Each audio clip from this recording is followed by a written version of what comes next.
सिंह, ये बड़ा बयान तेजस्वी यादव की तरफ से। बयानबाजी ठीक नहीं है सुधाकर सिंह की तरफ से, जिस तरीके की बयानबाजी की जा रही है। सीधे तौर पर मुख्यमंत्री पर कई गंभीर आरोप लगाते हुए सुधाकर सिंह बार बार हमले कर रहे हैं और इसे लेकर अब तेजस्वी यादव ने कह दिया है कि सुधाकर सिंह की ये बयानबाजी ठीक नहीं है, बीजेपी आरएसएस के लिए वो काम कर रहे हैं। अब्दुल बारी सिद्दीकी ने जवाब मांगा इसे लेकर, क्या कुछ कहा है एक बार जरा सुनिए तेजस्वी यादव ने। आपके जो विधायक है सुधाकर सिंह आज फिर से मुख्यमंत्री से इस्तीफे की मांग कर रहे थे, विधानसभा में आप लोगों ने नोटिस भी दिया था। कौन? सुधाकर सिंह फिर आज गलत बात है, उन्होंने आज मांग किया सर। पीछे से देखिए अब क्या मांग कर रहे हैं, नहीं कर रहे हैं, इस तरह का अगर काम अगर अरे भाई तेजस्वी यादव जी है, कोई मतलब नहीं है इसका। महागठबंधन का नेतृत्व सभी लोगों ने नीतीश कुमार जी को चुना।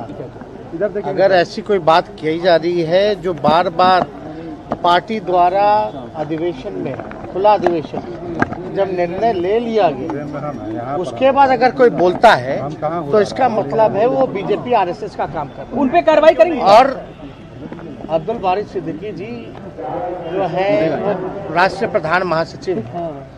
अभी आप लोग सब लोग जान रहे होंगे कि उनकी तबीयत जो है ठीक नहीं है। कमेटी बैठेगी, कमेटी जो है वो निर्णय लेने जा रही है, तो जो निर्णय होगा वो सबों के समक्ष होगा। अगर इस तरह का बयान वो दे रहे हैं जानबूझ पर बार बार, तब हमको लगता है कि ये बात ठीक नहीं है, कहीं और से गाइडेड है। तो तेजस्वी यादव सीधे तौर पर कह चुके हैं कि अगर ये बयान उनकी तरफ से दिया जा रहा है तो ये गलत है और कार्रवाई उनके ऊपर बहुत जल्द होगी। जेडीयू प्रवक्ता नीरज जी हमारे साथ इस वक्त जुड़ चुके हैं। नीरज जी, बहुत स्वागत आपका। इसी कार्रवाई की मांग आपकी तरफ से बार बार की जा रही थी कि आखिर एक शख्स कैसे मुख्यमंत्री को लेकर इस तरीके का बयान दे सकता है और आरजेडी आखिर कार्रवाई क्यों नहीं कर रही है?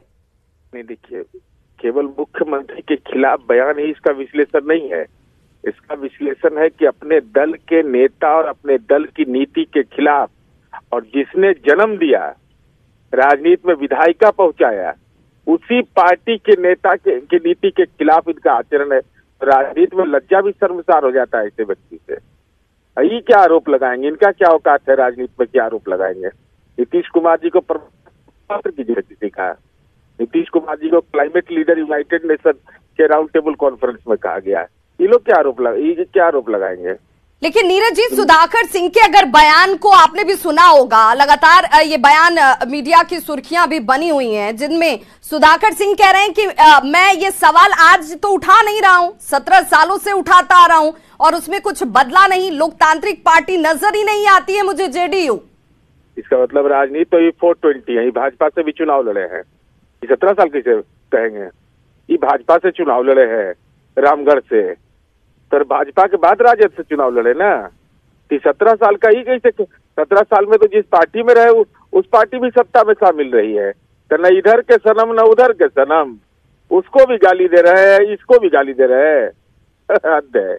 नीरज जी, आपको भी लगता है कि किसी और का एजेंडा जो है वो सुधाकर सिंह चला रहे हैं? सुधाकर सिंह का चेहरा है, बयान उनके हैं, लेकिन जो कह रहे हैं वो किसी और की वजह से। अरे बिल्कुल, वो किसानों की बात क्या करेंगे? मैं तो आपके माध्यम से चुनौती देता हूं कि जब मर्जी करे, मंडी कानून पर, कृषि व्यवस्था पर, राज्य के हालात, जो कृषि के क्षेत्र में जो हमने काम किया है, दूसरे राज्यों के साथ तुलनात्मक अध्ययन के लिए, कई डिबेट पे बैठने के लिए साथ साथ हम तैयार हैं।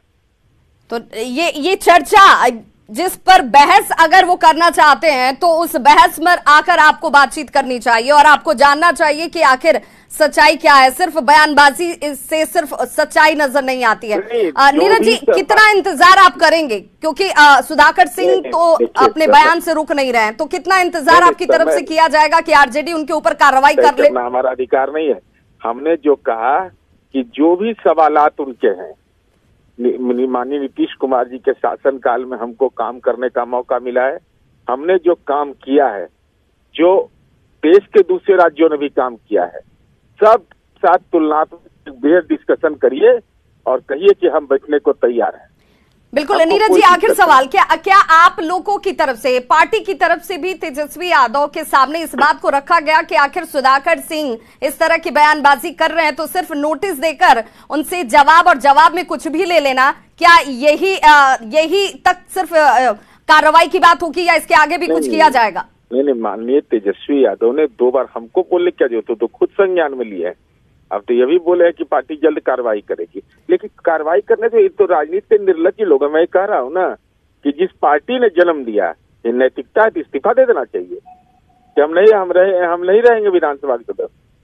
तो प्रवचन कर रहे हैं, प्रवचन कहीं इसके पीछे कहीं मंत्री पद का जाना भी कहीं वो मलाल तो नहीं है? अब हो सकता है वो, चूंकि इन पर तो बेचारे किसानों के धान बेचने के आरोप में जेल उल भी गए थे, तो हो सकता है केस उस मैनेज करना चाहते हो कि केस उस खत्म हो जाए। तो केस तो कैसे खत्म होगा, वो तो कोर्ट जुडिशियल मामला है। तो दिमाग में ये होगा कि हम सरकार में रहेंगे तो केस खत्म करा लेंगे, तो केस तो खत्म हुआ नहीं। जो धान का जो, चलिए, तो आप भी इंतजार कर रहे हैं कि पार्टी प्रेम रंजन पटेल जी भी हमारे साथ, नीरज जी हमारे साथ प्रेम रंजन पटेल जी जुड़ चुके हैं बीजेपी से। प्रेम रंजन पटेल जी, सीधे तौर पर आपके ऊपर ही आरोप है कि आरएसएस और बीजेपी के एजेंडे को चलाने की कोशिश कर रहे हैं, उनके एजेंट के तौर पर सुधाकर सिंह बयान दे रहे हैं। सुधाकर सिंह हैं, आरजेडी के विधायक हैं, और ये भारतीय जनता पार्टी और आरएसएस के एजेंडा पर कैसे काम कर रहे हैं। सुधाकर सिंह तो कह रहे हैं कि मैं मंत्री पद से त्याग दिया हूँ, राजद से त्याग नहीं हुआ हूँ, और मैं कोई अपनी बात नहीं कर रहा हूँ, मैं पार्टी की बात कर रहा हूँ।